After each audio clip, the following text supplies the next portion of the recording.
Alright, so in this video, we're going to be listening to one of our sales reps calls, and then we're going to be go ahead and grading them on a scale of 1 to 5. And throughout the sales call, what we're going to be doing is we're going to be stopping the call and then giving them suggestions on how we can possibly make the call flow better. And we do this every single week with every single one of our sales reps to improve them for sales training. Alright, so let's go ahead and get straight into it. This is Marianne. How can I help you? Hi, I was hoping to get a quote on loading. Absolutely. I'll be more than happy to assist. What's your name? Gotcha. So, Johnny, to set your expectations, I'm going to go ahead and create a profile for you on your system, ask you a couple of questions about the move, and then send you over a copy of the estimate. All right? Okay. Okay. Awesome. And, Johnny, is this a good number to call in case we get disconnected? Yes. Okay. Fantastic. Yeah, tell me more. When are you planning to do the loading? August 1st. Oh, still August. Okay, gotcha. And as far as the service goes, when you say loading, are we loading it from your home to a truck? Or, tell me more. What's our setup? Using a pods moving service, so it would be a container, so loading from my studio to a container. Okay, studio to a pod container. Okay, and the pod container will just be right outside your home, right? Yes. Okay, fantastic. Okay. And as far as the service goes, is it loading only, or do you think you'll be needing assistance in packing some boxes? Loading only. Loading only. Okay, and what's the address? Yes. Okay, awesome. And your unit is in what floor? The 3rd floor. 3rd floor, with elevator access or just stairs? Stairs. Okay, gotcha. So 3 flights of stairs. All right. Okay. So at this. I was trying to get clarity online. So a flight of stairs. So the way that my stairs works is it's like 6 steps, and then a landing, and then 6 steps, and that takes you to the 1st floor. And then again, 6 steps, landing, 6 steps, 2nd floor, 6. Okay, so one suggestion that I would do right off the bat, she hasn't done it yet, but I'm thinking she's probably going to do it later on in the call. But this guy, specific client, he sounds, his energy essentially sounds a little bit downed, sounds a little bit low energy, maybe a little bit tired. Don't know when this call was taken. It actually looks like it was in the morning, so this guy's energy sounds a little bit down, and what I would do to kind of get the energy up so he's more upbeat would be, building rapport with him, asking him some questions, and then really getting energetic. I don't know if the representative's kind of feeling the same energy from him, but I can just tell right off the bat.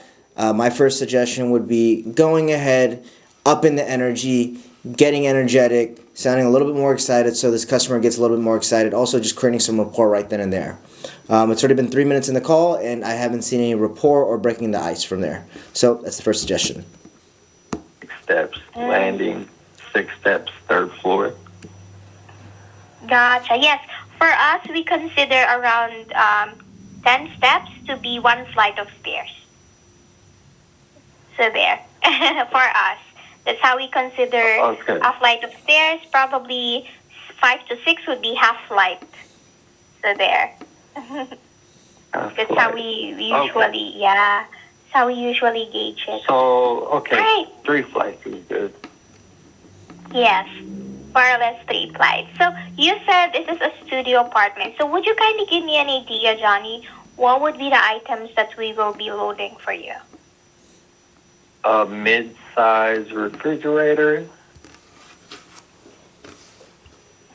a three-tiered computer desk, a queen-size mattress and hollow bed frame,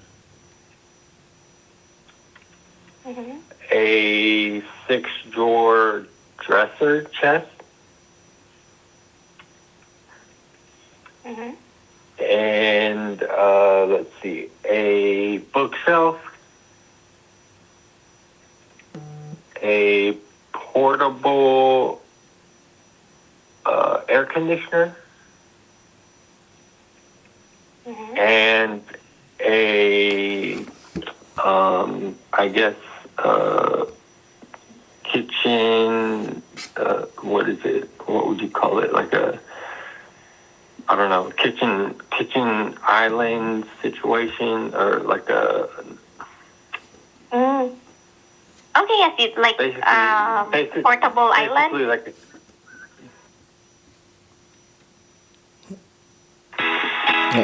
In August, are you? what would you call it? Like a, I don't know, kitchen island situation, or like a. Okay, yes, it's like portable island. Basically like a table. Okay, sure. I'll put that as an island. Okay, go ahead.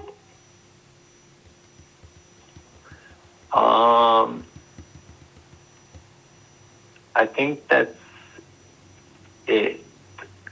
That's it. Oh, as far as the items. and a computer desk chair. Okay, an office chair. Gotcha. This chair. Okay, and then as far. Oh, go ahead. Sorry. A weight bench. Weight bench. Okay. And a set of dumbbells. Dumbbells. So, in total, how many pounds do you think you'll have for the dumbbells? Is it more than 100 pounds? Yes. Around 100. Okay.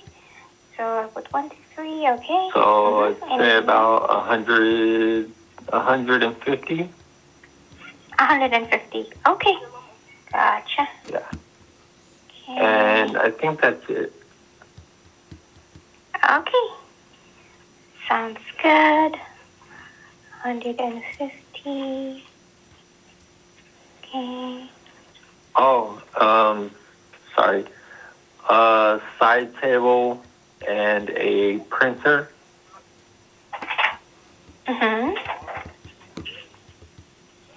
And let me see. And about 7 boxes of stuff.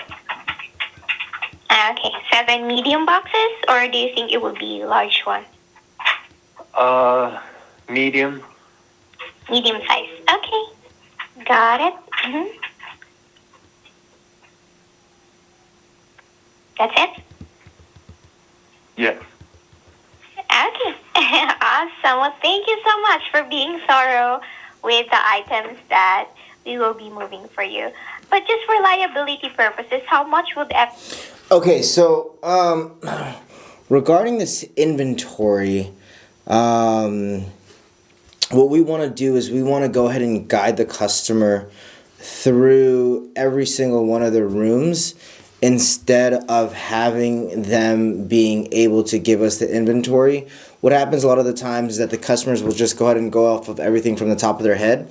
But if you break it down for them room by room and you say, okay, what do you have in your living room? What do you have in your bedroom? What do you have in your garage? What do you have? So visually, you have to run that with the customer and make sure that they have certain items, or I'm sorry, not certain items, but certain rooms that you kind of go through. And that's the reason why you ask how many bedrooms they have, essentially. So for every single bedroom or every single house in the United States typically has a bedroom, a bathroom, a garage, and then also outdoor. So we want to make sure that we're leading, and that's how we lead the calls, that we go ahead and move with the customer, and we guide the customer on where to go to. So that's the second suggestion. But getting the inventory, letting the customer do most of the talking, still good. But it's just taking a little bit longer for the call to kind of develop. But now we're getting into the second part of the call. So I know that the rep is going to go ahead and go off the script. So we'll go ahead and see how that goes from there. So that's the second suggestion.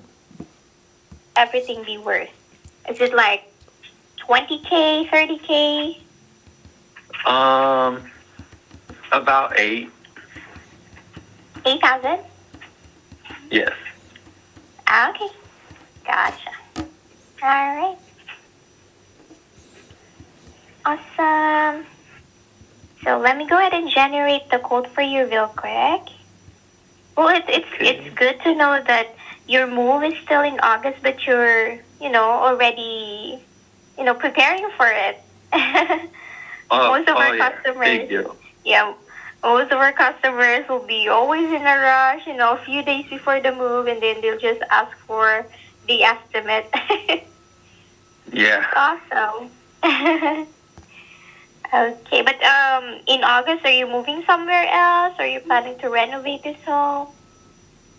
Yeah, I'm moving to Massachusetts. Oh, wow, that's far. Yeah. That's a little far. Yeah. Well, good luck to you. I'm excited for you. Is it for work or personal? It's for school. Oh, wow. Okay, great. So here's the third thing that our representative is doing is that she's getting more personal with the customer. She's asking them more personal questions. Moving is considered to be the third most stressful thing in someone's lifetime. So, breaking the ice with them, making them feel more comfortable, asking them questions regarding their move. A lot of people like to talk. So, breaking the ice with them. I see what she's doing here. She's slowly asking the customer, and she's kind of getting more information on why they're actually moving. So good job there. Not necessarily a suggestion, but good job on creating rapport on there. Again, this guy's energy is a little bit low. He said he's going to school over there, but I know it is very early in the morning for this call, so maybe he's a little bit tired still, or maybe he doesn't want to wake anybody up. But still having the call develop is still about 10 more minutes on the call, so we'll see how the rest of the call goes. That's amazing. Awesome. All right. Thank you so much for that. But here you go. I have here the code ready right now. So with the amount of items that you mentioned to me earlier, of course, I created based on that. And then just to give you an idea on how our process looks like from start to finish, Johnny, once you booked with us, of course, you'll have an idea on how much you'll be paying for even before, we book your move, right? Because I'll be sending you over the copy of the estimate. And then a day before the move, our dispatch team will call you to confirm all the details, making sure we're on the same page. And on the day off, your move team will call you 30 minutes prior to arrival, just to let you know that we're on our way. So you'll have to be ready, once we arrive. And then once they're there, of course, we'll make sure that all your items are taken care of. If you want us to pack some of your items, if you have some blankets, that we can use, especially for some furniture pieces, that you want us to protect extra for you, we can also do that. And have you signed the paperwork to establish the time that the job starts? And also, at the end of the move, you'll sign it again. So we want to be very transparent with as far as the number of hours, because we charge by the hour. And if you need also assistance in this assembling of the bed frame for your bed, we can also do that. So you don't have to worry about it. Right? That's part of our labor-only service. No extra charge for that. Okay. All right, so here you go. For this move, we can send over 2 movers for you, which is our minimum. But anything on this list, right, that is really heavy, that requires at least 3 movers. Yeah, I think the only thing that's going to be the heaviest is the mid-size fridge, but I think that's a 2-mover person. drop. Mm. Oh, okay. So my fourth suggestion here was asking the customer, is there going to be anything that requires three movers? We're the professionals, so based on what the inventory we're getting, we should be able to dictate whether two or three movers off of that. So based on the inventory that he's told us, I mean, just from the top of my head, and it's loading into a pod, so it's ground floor to ground floor. We should be able to knock it out with two. But asking the customer if there's a need to have three movers on there, or if there's anything heavy enough to have three movers on there, me as a customer, I'd feel a little bit concerned because that's the reason why I'm telling you my inventory. So again, we're the pros. We should know exactly what to provide for them. So suggestion would be not to ask them on how many guys they need. We make that suggestion for them. All right, so that's the fourth suggestion. But nonetheless, the call is going really smooth. I want to see how we go ahead and finalize this call. Do you have an idea how much it weighs? Is it like over 300 pounds or less than? Hard to say. I'd say, yeah, it's about 300, maybe less. Mm-hmm. Okay, sure. If it's less than 300, then I think two movers can do that. But the main concern is your home would be on the third floor, right? So Yes. I think it would be safe if we send three for that, for the meantime. So it would be faster as well. What do you think? I think two movers is fine, but if you can give me a quote on three. Okay, so this is exactly what we didn't want to do, which was we want to go ahead and start off at two and then go ahead and try to upsell our way up to three. I know it seems like we're trying to upsell them, but what we should have done was we should have started off at three based on the information from the stairs, based on the information that he was giving us. I should have known right off the bat, or I would have known right off the bat for based on the items and based on the 3 flights of stairs. We definitely wanted to send 3 guys there. So don't go back and forth with the customer regarding 2 or 3. Again, we're the professionals, so we make that game time decision if they want to go ahead and use if they're going to use 3. So it's not the customer that makes the decision. It's because it's us as a team. So we want to go ahead and make sure that we recommend the correct amount of guys. So it's not only good for the customer, but also good for our employees as well too. So that's the reason why they call us, because they need the recommendation. So that's the 5th suggestion that I would go ahead and do for this one. Okay. As well, if that's not a problem, that would be great. Okay, sure thing. Let's do that. Okay, so for 2 movers, currently, originally it's 214 per hour, right? That's already for 2 movers, but I think I can give you discounted rate.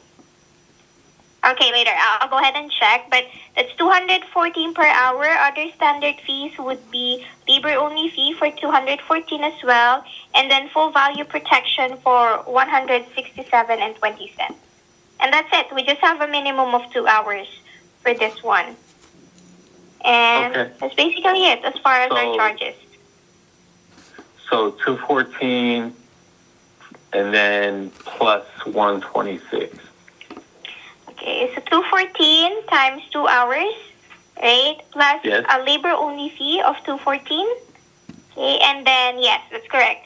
167 for the full value protection. So that means everything that will be moving for you, especially $500 and upwards, there would be any scratches, damages, we can definitely have it repaired for you, replaced, or even reimbursed. So that's the best thing about it. So there. Okay, so so 214 per hour. So 2 hours. Let's say 2 hours minimum would be 1428 or $428, That's right. and then plus the moving protection. Correct. And then there's also one charge, which is labor-only fee.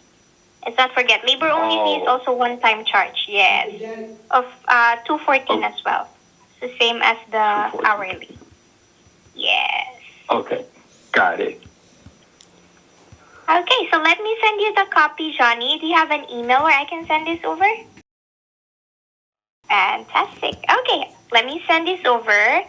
Okay, so our next step for us to lock in August 1st would be signing the estimate that I'll be sending over, as well as processing the deposit. So the deposit will just be $100.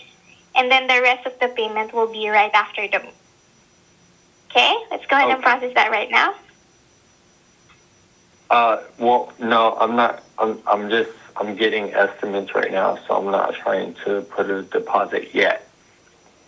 Oh, okay. Love it. She went in straight for the kill. That's what we're trying to do. Because the thing is that we always think that people are calling us. I train my team to make them think that they're calling us and they want to go ahead and book. So great job. She went in for the kill, no hesitation, pulled the trigger. Let's go ahead and make the deposit. A better way to kind of close that would be, are you going to pay by Visa or MasterCard? So instead of let's go, it's, assuming the sale. So that's what it's called, assuming the sale. Are you going to pay by Visa or MasterCard? But let's see how she comes over this objection. Okay, gotcha. But also, I'm just interested. Looking for, since you're shopping around, are you more looking for value or the price of the entire move? I'm just looking for a general estimate because I have to submit an expense spreadsheet to my university to get basically relocation. Great. So what she did was she asked the question when he put up the wall on not going ahead and book. What she did was she went ahead and she overcame it just by asking. A lot of the times what sales reps will do is they'll go ahead and say, okay, no problem. Let's just go ahead and follow up with you, whatever. But what she did was she went ahead and she overcame the objection and she asked, are you looking for price or are you looking for value? Which is great. Then after we asked that question, we went ahead and figured out what was the reason or what would he